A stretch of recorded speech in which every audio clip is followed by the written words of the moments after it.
Hello everyone, আসসালামু আলাইকুম। এই তো প্রতিদিনের মতন চলে আসলাম আরো একটি নতুন ভিডিও নিয়ে। আশা করি ভিডিওটা সবাই ফুল ওয়াচ করে দেখবেন। আর এই তো এখানে সকাল সকাল বাজার পাঠাই দিচ্ছে।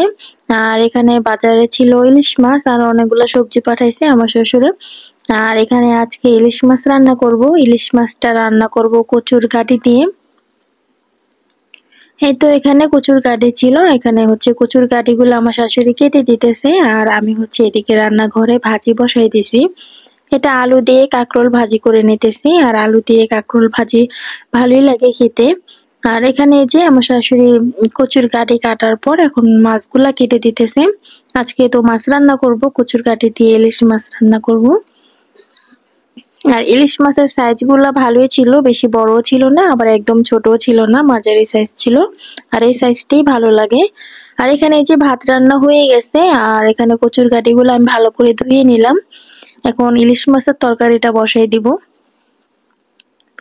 এই তো এখানে আমি তেলের মধ্যে পেঁয়াজটা ভালো করে ভাজা ভাজা করে নিলাম। এখন এই যে পাটায় বেটে নিয়েছি জিরা বাটা, পেঁয়াজ বাটা, আদা রসুন বাটা। এখন এই যে তরকারির মধ্যে দিয়ে দিলাম। আর এই জিরা বাটা এই মশলাটা এখন ভালো করে একটু কষায় তারপরে যে অল্প পরিমাণে মরিচের গুঁড়া আর হলুদের গুঁড়া লবণ দিয়ে দিব। আর যেহেতু ইলিশ মাছ রান্না করব কচুর গাঁটি দিয়ে, এজন্য মশলাটা একদম অল্প দিয়েছি। আর একটু সাদা সাদা করে রান্না করব, তাহলে খেতে মজা লাগবে। কাঁচামরিচ ফালি দিয়েছি অনেকগুলা। আর ইলিশ মাছের তরকারিতে মশলা কম দিলেই বেশি ভালো লাগে খেতে, মশলা কম দিয়ে কাঁচামরিচ দিলেই হয়ে যায়।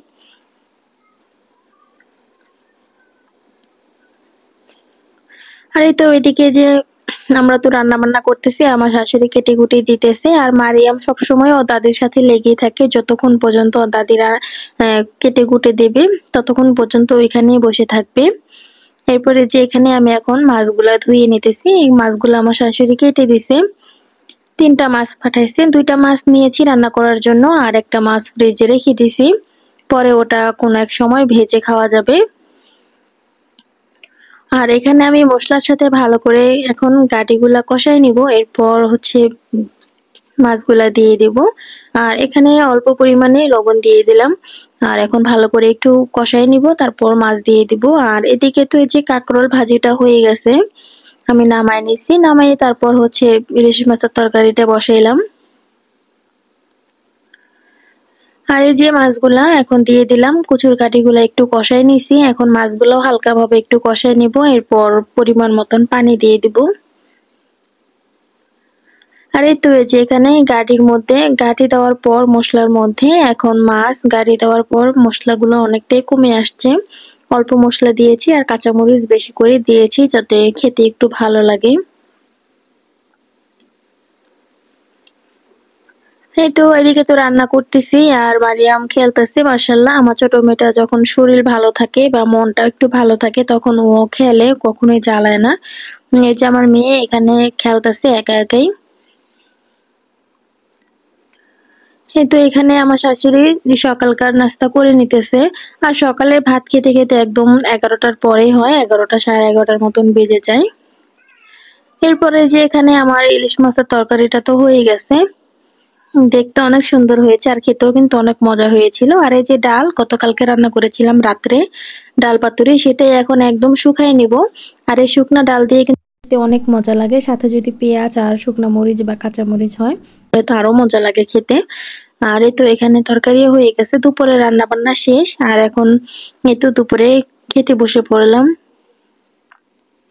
আমি প্রথমে শুকনা ডাল নিয়েছি আর এই ডালটা কিন্তু আসলে অনেক মজা লাগে। রান্না করা ডাল একবারে শুকায় নিয়ে তারপর হচ্ছে এই যে এখন ভাত খেয়ে একটু পেঁয়াজ নিয়েছি সাথে, অনেক মজা লেগেছে খেতে।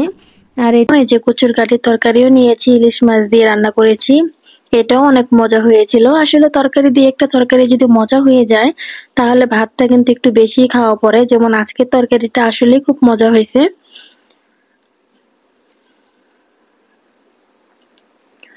দুপুরে খাবার খেয়ে নিতেছি আর মারিয়ামের বাবাও দোকান থেকে চলে আসছে, মারিয়ামের বাবাও খেয়ে নিতেছে আমাদের সাথে। আর আমরা সবাই এখন সবাই মিলেই খেয়ে নিতেছি। এখানে যে আমার শাশুড়িও আছে, এখন সবাই মিলে দুপুরের খাবারটা খেয়ে নিতেছি। এরপরে যে দুপুরের খাবার খেয়ে বিকেলের দিকে একটু ঘুমাইছিলাম। ছোট মেয়েকে নিয়ে ঘুমাইছিলাম, বড় মেয়ে তো ঘুমায় না, ওর ম্যাডাম আসছে পড়াতে, ওর ম্যাডাম পড়ায় চলে গেলে তারপর হচ্ছে ঘুমায়। এরপরে যে সন্ধ্যার দিকে ঘুম থেকে উঠে একটু মুড়ি মাখা নিলাম, আর হচ্ছে যে দুই মেয়েকে পরোটা ভেজে দিছি, ওরা আবার একটু পরোটাটা পছন্দ করে। এখানে যে দুজনকে পরোটা ভেজে দিছি আর আমাদের জন্য মুড়ি মাখছি। এরপরে যে মুড়ি খাওয়ার পর আমার ননদ আবার একটু চা বানাইছিল, তারপর চা খেয়ে নিছি। আর আজকে আমার বড় মেয়ে ভিডিও করছে, আমি যখন ভিডিও এডিট করছি তখন দেখি আমার বড় মেয়ের ভিডিও, ওর ভিডিওটা আমার ভিডিওর সাথে অ্যাড করে দিছি, একটু সবাই শুনেন আমার মেয়েটার ভিডিও। মাশাআল্লাহ। Welcome to back to my নালা ব্লগ। তো গাইস তো গাইস, আপনি একটা কথা বলি। আজকে অনেক ভয়ানক একটা কি করব। তো গাইস, আপনার জন্য কথা আছে।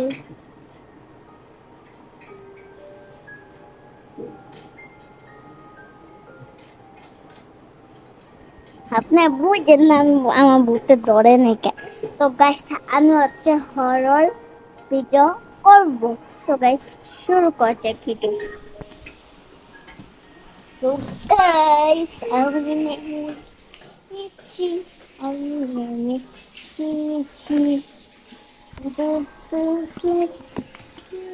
ব্যথা লাগে না।